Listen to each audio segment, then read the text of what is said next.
Hi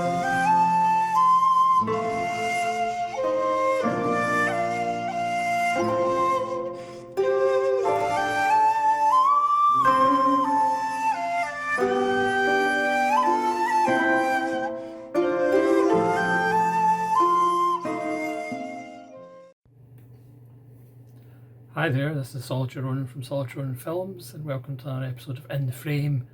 Today I'm going to talk about Deaf Crocodile. I haven't talked about Deaf Crocodile for at least 5 minutes. So we're going to talk about their April releases. So we've got Spine number 35, Freckled Max and the Spooks. And this beautiful orange, black background artwork, and that's a film from 1987 from Slovakia. And then Spy number 36 is the second Bill Plympton release. This is I Married a Strange Person from 1997, and we're going to get Mutant Aliens, I believe in May, so really looking forward to that. Bill Plympton's wonderful artwork. He might be my second favourite animating director, behind Jan Svankmajer. And it's interesting because Jan Svankmajer is actually in the credits, deep down the list of crew members for Freckled Max and the Spooks. So I'll start with Freckled Max and the Spooks, which is a bit of a mouthful. As usual with the deluxe editions, you do get a wonderful booklet with glossy pictures. You should recognise who that is, with a cigar. And again, essays, writings about the film. All wonderful stuff. And here's what the standard edition will look like, and there's the back. Again, there's a code to download other content, and there's a disc. You even get a disc. That's how good Deaf Crocodile are. They actually send you a disc so you can watch the film. Now the extras on this one, there's a film about film from 1986, which is a 5-minute behind the scenes. There's a portrait of a film director, a 42-minute piece from 1989, about Juraj Jakubisko. That's not going to be his name, but I'm going to pronounce it like that anyway. That's 42 minutes. And there's 3 new video interviews with the director of photography, which is 27 minutes, the assistant director, which is 18 minutes, and the director of the National Cinematographic Centre of the Slovak Film Institute for 17 minutes. And there's a piece on Frankenstein's Faster, or Frankenstein's Aunt, which is the Swedish novel that the film is based on. There's a commentary track by Sam Dane. The art is by Beth Morris, who does a wonderful job for Deaf Crocodile's artwork.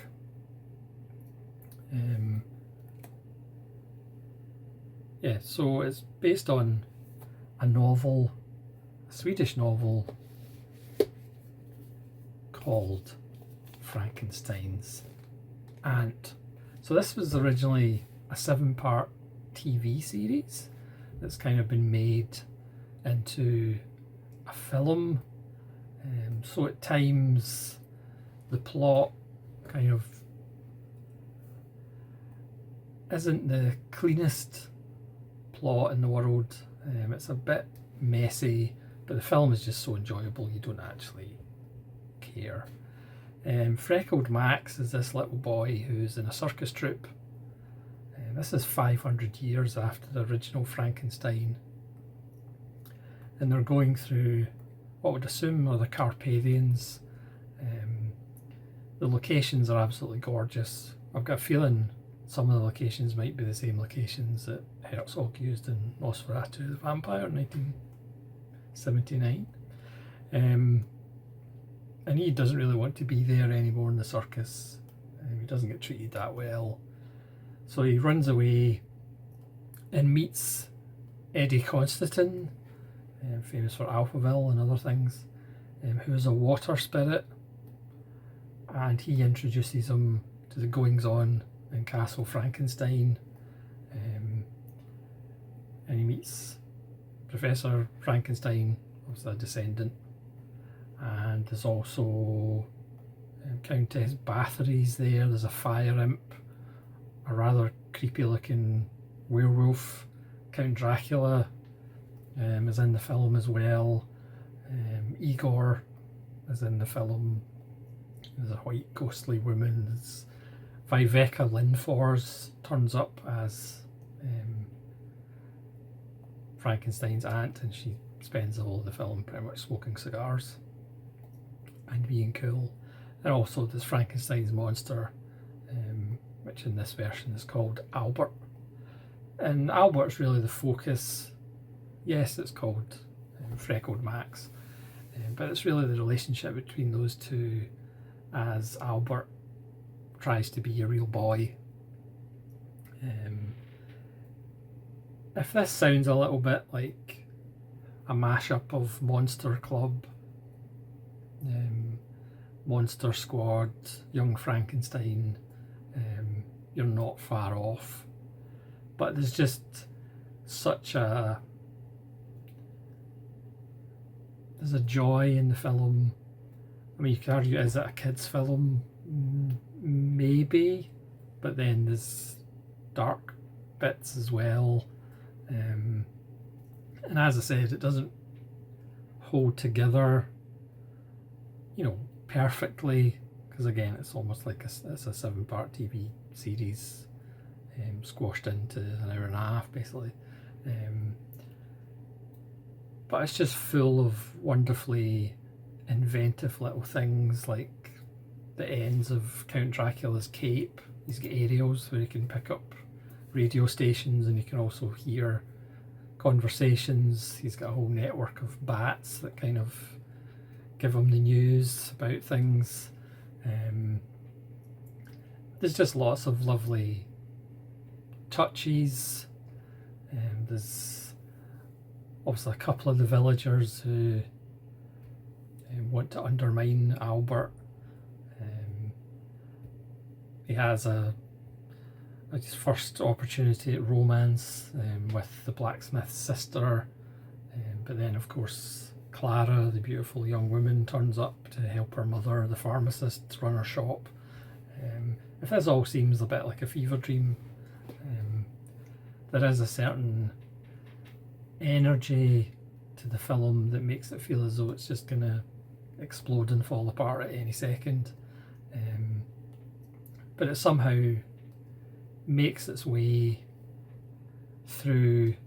I mean, it feels like it's only 20 minutes long because it's just such a joy. And again, because it's Slovakian, that automatically makes it better than if it was in English. Wonderful locations, wonderful set pieces, of some wonderful comedy. Again, another brilliant set by Deaf Crocodile, and the picture quality is absolutely beautiful. It really stands out, and you really kind of want to know, what happens with Albert and Freckled Max in the future. It's another film we demand to have a sequel, but as far as I'm aware, it never happened. So that's by number 35, Freckled Max and the Spooks, which is wonderful. I mean, even Igor gets a moving backstory. You do actually care about these monstrous creatures. And speaking about monstrous creatures, Bill Plympton's I Married a Strange Person from 1987, full of that wonderful Bill Plympton artwork and sense of humour. But I will say, quite shockingly, this Bill Plympton film is not for children. There's lots of like sexy talk going on like that. You know, it's quite saucy, I have to say. There's some fishnet stockings. Again, it is downright rude at times. It's about an hour and a quarter, so it's a feature length. I didn't actually realise, looking at his filmography, that he'd actually made quite a lot of feature length films. As I said, we're going to get Mutant Aliens, which is, I cannot wait. Again, that's the standard edition artwork. So in this we get two more classic Plympton shorts. So we've got a couple of shorts on the tune. So we get Guide Dog from 2006, which is 6 minutes, and The Loneliest Stoplight from 2015, which is narrated by Patton Oswalt. And there's also a new interview with Bill Plympton by Dennis Bartok, who always does the interviews for Deaf Crocodile. And there's a new commentary track by animation producer and podcaster Adam Rakoff, podcast and film critic James Hancock, and longtime Plympton collaborator John Hollereid of Plympton Studios, and new art by Beth Morris. So this is a wonderful film. Again, not for kids. There's naughtiness in it. So this tells the story of a married couple, and unlike the cover might have you think, it's actually the husband that is the strange person, because he seems to have a nodule in the back of his head that gives himself an imagination that is just, it comes to life, and all manner of strange goings on happen. I'm not going to get into the plot because there's so many gags that are just coming thick and fast at you. It's very hard to keep up with all the gags. Just the visual invention, you know, something like, you know, his neighbours cutting grass and then the grass decides to fight back, and the imagery is just wonderful. But it's funny because after, you know, doing a quasi series on Svankmajer, I would say I Married a Strange Person is Bill Plympton is most Svankmajerian, which isn't even a word. But there's lots to do with people's mouths and eating, and it's kind of his creepiest film, I would say, but it's also his, as I said, it's quite naughty as well. But it's hilarious if you're used to the Bill Plympton humour. It does have a few songs as well, which perhaps aren't as great as the stuff in the tune, because also the tune was about a music writer trying to get ideas. So there was a lot more songs in the tune, I would say, but at least half of there's maybe like 4 or 5, but 2 or 3 of them are standout, I would say. But you also have this kind of television company who are always looking for the next thing, obviously run by a shady character, as all television companies are. And once that they see him on television accidentally exposing his talent, they want a piece of them, and he sends his security forces to get this nodule, and it leads to a very action-packed finale. His wife, you know, they're just recently married, and then all this happens, which again is another wonderful symbol of, getting married quickly and you don't really know what your spouse is actually like. They might have a strange nodule in the back of their neck. So she runs to her mum and dad, you know, wondering if the marriage can last. But again, as these descending forces trying to get this nodule from his neck, and as I said, all manner of hell breaks loose. Again, so you've got the songs, as I said, a couple of them are quite wonderful, but you've also got Plympton incorporates the Adagio for Strings by Barber, which was used in Platoon. So you'll have this carnage, and then one character will be like fired through the sky, and then it'll cut to Barber's Adagio for Strings, and it just gives this wonderful melancholy as somebody's getting dismembered. It's quite a wonderful mix of carnage, and then that tranquil Adagio for Strings comes in. It's quite moving. So that's just an overview of two more wonderful Deaf Crocodile releases. Obviously there'll be standard editions as well if you don't want to pay for the hardback boxes. Yes, as Deaf Crocodile say, this will be the year of their more animation, but then they'll be returning to other things as well. And as you say, you know, one of these is animated and one of them's back to Eastern European fairy tale comedy stuff, which personally is right up my alley.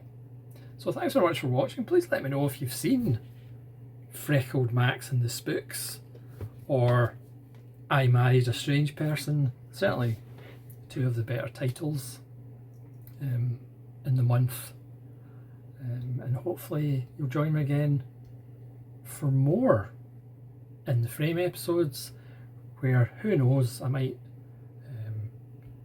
talk about more Deaf Crocodile releases. So thanks so much for watching. This is Solitary Ronan from Solitary Ronan Films, saying farewell.